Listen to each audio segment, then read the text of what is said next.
In today's video, I'll teach you how to manage watch history in BiliBili. First of all, launch open BiliBili application. Make sure you're logged into your account. So in BiliBili, whenever you watch any video, it will be added to the watch history. So if you want to manage the watch history, tap on the Me icon that you can see at the bottom right corner of your screen. Now you'll be led to your profile interface. You'll be able to find various options over here. Right over here, you'll be able to find the section for history. Tap on it. Now you'll be led to the watch history interface. You'll be able to see all the videos that you've watched over here. Right over here, you'll also be able to find the categories for anime, video, TV shows. You can tap on the option of your choice. So if you want to delete the watch history, you can tap on the three dots that you can see right next to the video that you want to remove.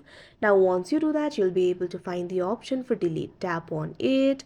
Now after you do that, you can see over here that particular video will be deleted from the watch history. So like this, you'll be able to manage the history. So that is how you manage watch history in BiliBili. I hope you found this video helpful. Thank you for watching.